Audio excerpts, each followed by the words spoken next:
Salam izləyicilər. Bugünkü mövzumuz antigenezm tablosudur. Gördüyünüz Mulder'ın antigenezm sistemidir, yəni tablosudur. Burada antigenezm tablosunda necə işlədiyini və burada elementlərin biri-birinin bloklanması və bir-birinin normada olduğu hallarda necə mükəmməl uyğunluq yaratdığını görə bilərik. Və bundan da bağlı deyə bilərəm ki, bu videomuzun əsas əhəmiyyəti bu gördüyümüz bizim üçün bitki üçün ən yararlı olan elementlərin biri-birinə necə uyğunluq yaratdığı və bizə torpaqda necə kömək olduğunu aydın şəkildə sizə izah etmək üçündür. Və bunu deyə bilərəm ki, tək qida dedikdə bir bitkinin böyüməsi, yaşıl kütləsinin artması və yaxud da çiçək tutumu və yaxud da ki, meyvənin böyüdülməsi nəzərdə tutulmur. Burada qida balansı olarsa, bu saydıqlarımız və xəstəliklərə qarşı öz bünyəsində balanslı şəkildə inkişaf edir. Yəni, kənardan daxil ola biləcək hər hansı patogenlə bitki artıq özü mübarizə aparacaq. Periodlar, yəni belə deyim, dönəmlər arasında, yəni sağlam və yararlı şəkildə keçid edir. Bu səbəbdən də bizlər sizdən, yəni aqronomlar sizdən sırf olaraq belə deyim, torpaq testini istəyir. Torpaq testi yəni bizə əsasən bu yerdə gərəklidir. Yəni torpaq testi və yaxud da digər. Yəni biləsiniz ki, torpaq testi bunun üçündür. Həm qida balansını öyrənmək üçün, həm torpaqda olan qidanın nə qədər olub və biz ora əlavə olaraq nə qədər qida verəcəyik ki, həm sizi əlavə bir rasxoddan, əlavə bir məbləğdən qurtarır, həm də ki, hər hansı bir qida bir-birini balanslayıb, sabahsı günü sizə problem, yəni bizə də problem deməkdir, sizə olan problemlər yaratmasın. Yəni burada Mulder'ın tablosunda gördüyünüz gibi, burada manqanla potasyumun, dəmirlə kalsiumun əlaqəsi var deməkdir. Yəni burada gördüyünüz və sinerjiləri də göstərirəm, yəni zidləri, fosforla maqnezium kimi.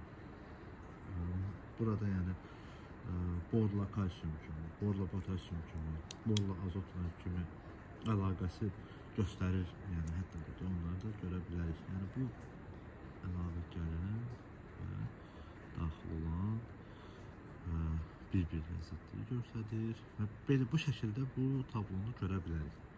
Ancaq bu tablonu bir çoxları qəbul edə bilmir. Yəni anlaşılmamazlıqlar yaradır və burada gedən oxların istiqamətlərini dəyişmə xüsusiyyətləri demək olar ki, yoxdur. Bu çünki bu bir şəkildə istəsələr, yəni şəkildə qeyd olunub Mulder tərəfindən. Amma biz bunu 2008-ci ildə Nova Crop Control laboratoriyasını düzənlədik və 2011-ci ildə Amerikan Aqrar şirkəti bu, onun üzərində də adı yadımda qalmayıb əlavələr etdiyi bir sistem üzərində izah verməyə çalışacağım. Antigenezm tablosunu. Yəni o da bu şəkildədir. Yəni arasındakı fərqi yəqin ki, görə bilirsiniz. Yəni, bir-birinə uyumlular və sırf olaraq bir-birini tamamlayanlar mükəmməl şəkildə dediyimiz kimi olarsa, bir-birini tamamlamaq xasiyyətinə malikdir. Düzdür, bunların hamısı olmalıdır torpağın tərkibində, amma gözəl məhsul istəyirik. Amma potasyum, yəni kaliumdan istifadə eləməliyik. Amma kalsiumun yetərli olmasa, maqnezium yetərli olmasa, həm burada maqnezium olmasa alın, kalsium olmasa kalibranın yığanda partlamalara, çatlamalara səbəb olacaq. Məsələn, amonium azotu olmursa, yaşıl kütləni necə alırıq? Məsəl üçün azot da, yəni bildiyimiz azotdur, amma bizim üçün çox böyük bir fərqliliklər yaradır. Bunu da deyim, biləsiniz. Beləliklə, məsəl üçün bir variant deyək, bir məsələ göstərək. Torpaq kirəsidir, kalsiumdakı, birinci növbədə bundan əlavə, bunu deyim, kationlar və anionlar şəklində bölünür. Makro, mikro hissəciklər kimi bölünür. Bunu belə deyək. Çünki kationların tərkibində kalsium durur. Anionlarda isə fosfor durur. Və bunu belə eləyək ki, hamıya da aydın olsun.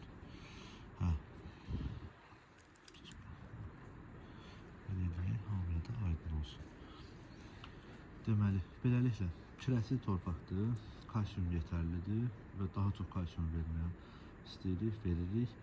Kalsium və maqnezium alımına təsir göstərir. Bu belə bu şəkildə konkret olaraq göstərir. Yəni bunu palnikdə, pomidor palnikində kalibr almaq üçün potasium gübrələməsində dayanmadan veririk, üstünlük veririk. Maqnezium ikinci plana atılır. Yəqin ki, çiçək burnu çürüklüyünü hamı bilir. Yəni arxa tərəf çiçəyin saplaq yox, arxa tərəfində çürüyərək yuxarıya doğru gedir. Yəni çiçəyin o çıxan yeridir də belə pomidorda. Bu şəkildə gedir. Gübrələmə, kalsium gübrələmə aparırıq. Deyə maqnezium əskiliyi yaranır. Bu belə. Və amonium azotu amonium formasında alınır və nitrifikasiyaya gedir. Və bunu da qeyd edeyim sizə. Azotla bağlı videomda qeyd etdiyim hissələr var. Zəhmət olmasa ona baxın. Yaralana bilərsiniz. Alınmayan amonium azotu torpaqdan nitrata dönüşür və nitrifikasiyaya uğrayır. O əsnada oksidasyon olur və sink xarici digər elementlər alınmır. Alımı daha doğrusu azalır və bitki xəstəliklərinə hər hansı bir şərait yaratmış oluruq. Yəni bir balaca qarmaşıq çıxarsa, yəni yenə də izah etməyə çalışaram. Yəni bizim üçün əsas elementlər, yəni bunu azot videosunda da qeyd etmişəm ki, bir çox elementlər var ki, onlar alınmırsa, məsələn, bu hissədə gördüyünüz elementlər alınmırsa, xəstəliklə qarşı mübarizəyə apara bilmirik. Adi bir şey, xloroz, yəni adi bir şey. Çiçək tutumunda bor, sink önəmliliyi var, vəhdət təşkil edir. Misin, məsəl üçün, böyük əhəmiyyəti var, konkret olaraq xəstəliklərdə böyük bir önəm daşıyır. Beləliklə, erkən dönəmdə nitratlı gübrələmə ediriksə, bitki birinci dönəmi olduğuna görə fosforu torpaqdan mənimsəyir, amma nitratlı gübrələri digər vaxtlarda və yaxud da torpağın udduğu kompleksindən asılı olaraq mənimsənmə torpağa ala bilmir. İndi müsbət dəyərli katyonlardan danışaq və yaxud da ki,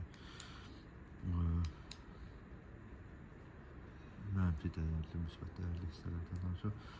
Bunun səbəbi gübrələrin müsbət və mənfi dəyərli olmasından, qarşılanmasından asılıdır. Qarşılanmasından olmasıdır. Yəni, daha doğrusu bu və bu dəyərlilik maddələrin duzlarıdır. Bu şəkildə sizə diqqətinizə çatdırım. Amonium nitrat, belə şəkildə amonium xlor, amonium sulfat, amonium fosfat adi bildiyimiz MAP, yəni bu şəkildə belə deyək. Və yaxud da kalsiumdan götürək. Kalsium fosfat, kalsium sulfat bildiyimiz gips məsəl üçün sulfatla birləşərsə, xlorid, nitrat, bu şəkildə yəni bunları da bu şəkildə bir-birinin olmalıdır. Yəni müsbət yüklü katyonlardan mənfi yüklü anionlar birləşmədiyi halda bizim istifadə etdiyimiz gübrələr olmur. Yəni net bir şəkildə belə deyə bilərəm və bundan da yəqin ki, siz tam anlaşılırsa, tam anlaşılır.